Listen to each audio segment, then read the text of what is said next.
दोस्तों आज finally federal की मीटिंग होने वाली है जो कि मार्केट को हमें डायरेक्टली इंपैक्ट करती हुई दिखेगी। मीटिंग किस समय होगी, क्या इसकी एक्सपेक्टेशन है, वो इस वीडियो के अंदर हम समझेंगे।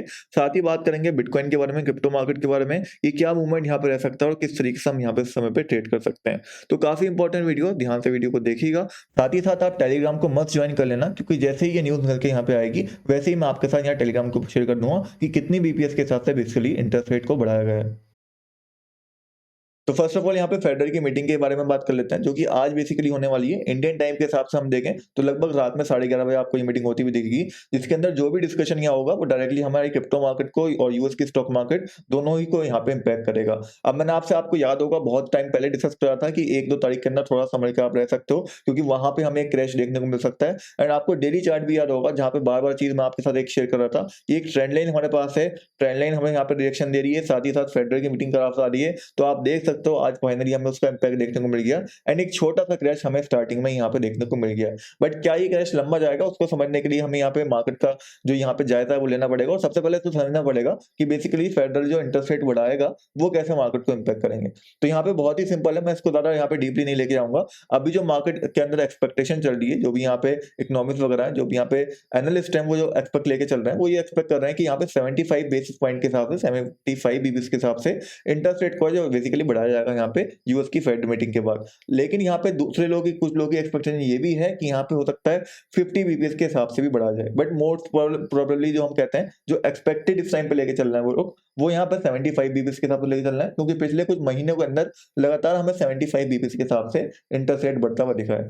तो यहाँ पे दो चीजें बहुत इंपॉर्टेंट समझने वाली हैं कि अगर 75 बीपीएस के हिसाब से इंटरेस्ट रेट बढ़ता है, तब तो ऐसा कोई बड़ा मूवमेंट मेरे हिसाब से नहीं आएगा। मार्केट इसी रेंज को फॉलो करेगी जो काफी दिनों से यहाँ पे कर रही है, एंड इसी रेंज के अंदर हम यहाँ पे घूमते हुए दिख जाएंगे, जहां तक मेरा एक्सपेक्टेशन है पर्सनली।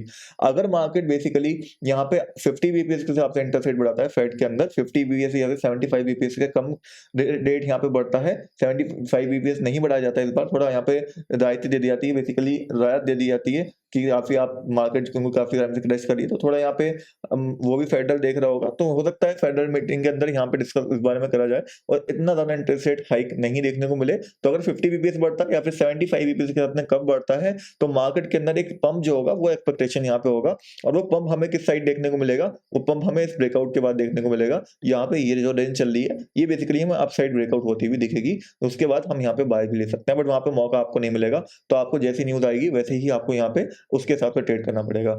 जब यहाँ पे तीसरी चीज को हम समझते हैं, तीसरा यहाँ पे एक्सपेक्टेशन क्या है।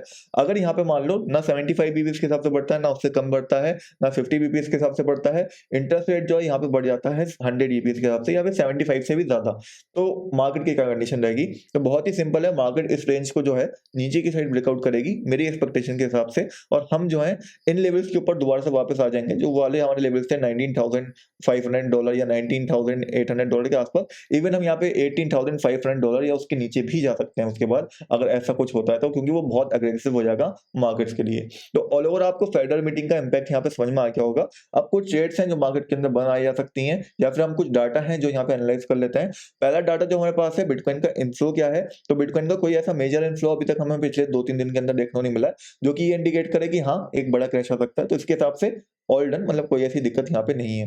दूसरी इंपॉर्टेंट चीज, हमें यहाँ पे यूएसडीटी का भी कोई ऐसा बड़ा इनफ्लो देखने को नहीं मिला था, तो वो भी यहाँ पे डन है। ऐसा नहीं है कि यूएसडीटी यहाँ पे ज्यादा एक्सचेंजेस के ऊपर आ रहे हैं और यहाँ पे ज्यादा बाइंग बिटकॉइन की हो रही है, तो वहां से ओके, एवरीथिंग ओके, मतलब नॉर्मल है, यहाँ पे न्यूट्रल कह सकते हैं, न्यूट्रल चल रहा है, तो उसको हम यहाँ पे इतना मैटर नहीं करेंगे। तो अब यहाँ पे हम आते हैं ट्रेड के ऊपर कि कौन सी ट्रेड इस टाइम पे ली जा सकती है और क्या मार्केट से हम एक्सपेक्ट कर सकते हैं। तो देखो, एक बहुत सिंपल सी ट्रेड जो हमारे अंदर बनती है, हमारे पास जो बनती है वो बनती है डोज कॉइन के अंदर। समय पे डोज कॉइन एक सपोर्ट लेवल पे आ चुका है गिर के, अगर ट्रेंड लाइन के हिसाब से देखोगे तो एक अच्छा सपोर्ट लेवल है, और एक ग्रीन कैंडल भी यहाँ पे इसने बना दी है।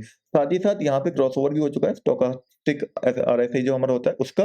तो यहाँ पे एक लॉन्ग ट्रेड छोटा सा बनाया जा सकता है, जिसका टारगेट जो हम पहला टारगेट ये लेके चल सकते हैं, छोटा सा टारगेट हमारा रहेगा, ज्यादा बड़ा टारगेट नहीं रहेगा। और अगर आप ज्यादा रिस्क लेना चाहते हो तो आपका टारगेट यहाँ भी रह सकता है, बट ये छोटा सा टारगेट हम रखेंगे, वहां पे हमारा जो प्रॉफिट है वो लगभग 7.1% का हमें देखने को मिलेगा। ये जो हमारा बॉलिंजर बैंड है, जो ये हमारा एसएमए होता है रेड वाला, वो हमारा पहला टारगेट रहेगा। और दूसरी इंपॉर्टेंट चीज हमें क्या देखने को मिलेगी, हमारा जो स्टॉप लॉस है वो भी यहाँ पे लगभग 5.9% के आसपास है, तो रिस्क टू रिवॉर्ड काफी अच्छा हमें यहाँ पे देखने को मिल रहा है। इवन आप थोड़ा यहाँ पे स्टॉप लॉस टाइट भी रख सकते हो, 2-3% का भी रख सकते हो, क्योंकि मार्केट क्रैश करती है, लेवल तोड़ती है, तो डोजकॉइन भी यहाँ पे क्रैश करेगा। तो एक ट्रेड हमारी ये हो गई डोजकॉइन के अंदर, जो लॉन्ग की ट्रेड है और बाय की ट्रेड है।